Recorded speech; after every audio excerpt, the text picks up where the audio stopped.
All right, so today we're going to be diving into something that's really been shaking things up in the tech world lately. Definitely. OpenAI's big restructuring. It's been, Send over a lot of buzz about this one. a really fascinating collection of articles about it. For sure. For everyone listening, we're talking about OpenAI, the company that... ChatGPT behind ChatGPT. Yeah, exactly. The company behind ChatGPT. Mm-hmm. And their recent shift from being a nonprofit to a for-profit model. Yeah, and that's a pretty big deal, right? Yeah. Especially considering their whole thing was... huge. Like, we're going to benefit humanity. Yeah, it's like their entire brand was built around this idea of AI for good, right? Not like another tech giant just chasing profits. It's like, how can a company that was like, we're going to be ethical, we're going to benefit humanity. Yeah. How can that same company turn around and be like, actually, we want to make a bunch of money? Yeah. Like, how do those two things go together? Yeah, exactly. And that's why I think this whole restructuring has sparked so much debate and discussion. Oh, yeah, for sure. What we're seeing is OpenAI transitioning into this thing called a for-profit benefit corporation. Yeah, have you heard about this? I know, like, Anthropic's doing that now. Right, and it's a structure And Elon Musk. we've seen before What? with companies like Anthropic and even Elon Musk's XAI. Yeah. Okay, so let's unpack that a little bit. What does that actually mean for OpenAI in like practical terms? Okay, so basically, the original nonprofit part of it is still there, but they don't have as much control anymore. It's like they own a much smaller piece of the company now. Right, so less influence over the direction of the Actual influence, way less influence. that they founded. Yeah. Okay, and where does this leave Sam Altman, OpenAI's CEO, Oh, this is interesting. in all of this? This is where it gets juicy. Okay. So he can finally make money from the company. He owns a part of it now, and it could be worth billions of dollars. Wow. Which, I mean, good for him, but also, like, wasn't he totally against that before? Yeah, it's a huge shift. It makes you wonder, was this move driven by like, needing more money to keep up in the AI race, or was there something? Yeah, or was it like a power grab? I mean, it seems a little suspicious. Yeah, especially considering the timing of it all, right? We've got these high-profile people leaving OpenAI recently, like Mira Murati, the former CTO. Oh, really? And others who were like super important to OpenAI's growth. Huh. I didn't realize that. Yeah. So do we think they left because of this, or is that just a coincidence? Right. It's a good question. There's definitely speculation that those departures are directly linked to all these changes. Makes sense. Maybe disagreements about where OpenAI is headed now with all this. Yeah. It's kind of a puzzle, isn't it? It's not totally clear if these departures were just a coincidence or a sign of like bigger internal tensions. Yeah, it's like, what's really going on over there? Yeah, exactly.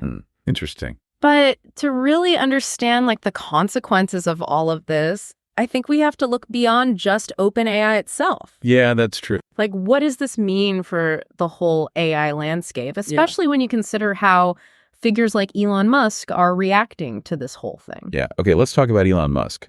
Yeah. Yeah, so like Elon Musk's take on this whole thing, I mean, it's pretty fascinating. It's juicy, right?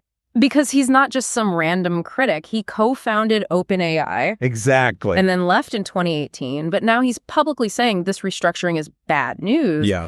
He's even hinted at maybe taking legal action. Wow, really? Yeah. And this is all happening as Musk is getting more and more vocal.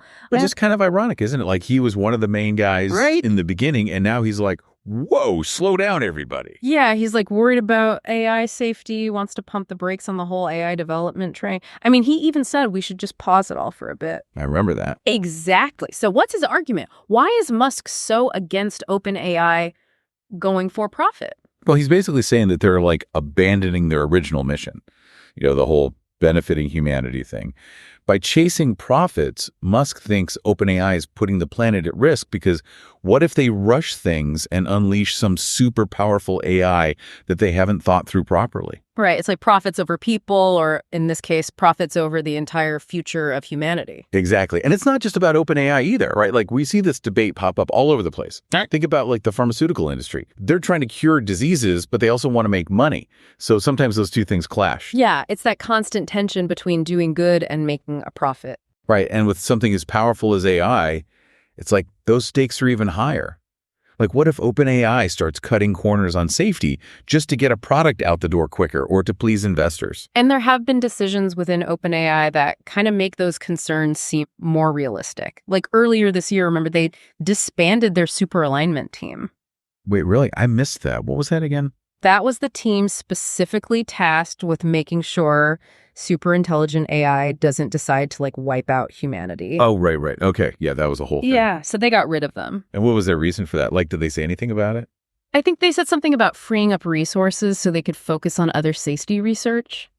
But still kind of sus, right? It's if a company that's supposed to be making safe medicines suddenly disbanded their whole drug safety department. Yeah, that's not a good look. Right. You'd be like, is this really a good idea?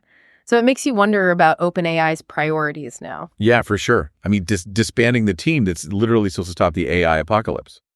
That's a choice. Right. It makes you think, okay, so if this isn't about safety, then what is it really about? Exactly. Yeah.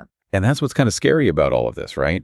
Because we don't know what we don't know. This is all so new, and there's no rule book for how to handle it. It's uncharted territory for sure. So where do we go from here? How do we make sure all this amazing AI stuff is developed responsibly? That's the million-dollar question, right? Mm-hmm. I think a big part of it is going to come down to governments and those big regulatory bodies. They need to step in and set some ground rules for AI development. We need actual laws and regulations, not just suggestions or best practices. So more oversight. Basically telling companies like OpenAI, hey, you can't just do whatever you want with this technology. Yeah, exactly. And just as important as the rules themselves is making sure everyone's playing by them. We need more transparency from these AI companies. You're saying OpenAI going all secretive and for profit just makes this whole situation way more risky. Exactly. We need to know what's going on behind the scenes. How are these AI systems being built? What kind of data are they being trained on? Are there any guardrails in place to prevent things from going off the rails? Without that transparency, it's we're all just kind of flying blind. It's we're back in that plane analogy, but this time we don't even know if there's a pilot in the cockpit. Okay. Yeah, that's a scary thought. And the thing is, this isn't just some abstract problem for future generations to deal with. This is impacting all of us right now. Exactly. We're already seeing the effects of AI in our everyday lives, and it's only going to become more integrated into everything we do. Right. So we need to be having these conversations now about things like algorithmic bias and the potential for AI to replace jobs and even the spread of misinformation. Yeah. These are real issues that need real solutions. It's we're building the plane while we're flying it, except the plane is powered by AI, and we don't even know if we have all the flight controls figured out yet. I like that analogy. It really captures the urgency of the situation. We need to figure this stuff out, and we need to figure it out fast. Yeah, it's we can't just hit pause on AI development, right? It's already out there in the world. Exactly. We got to figure out how to live with it and make sure it's actually benefiting us, not creating more problems. So how do we do that? Practically speaking, what are the next steps to making AI safer and more transparent? Well, I think a good place to start is by shining a light on what these companies are actually doing. OpenAI going for profit makes it even more important that they're open about how they're building and training these AI systems. Or less secrecy, more transparency. Exactly. We need to move beyond all the hype and marketing speak and actually understand the nuts and bolts of how these systems work. Yeah. What kind of data are they being fed? What are their limitations?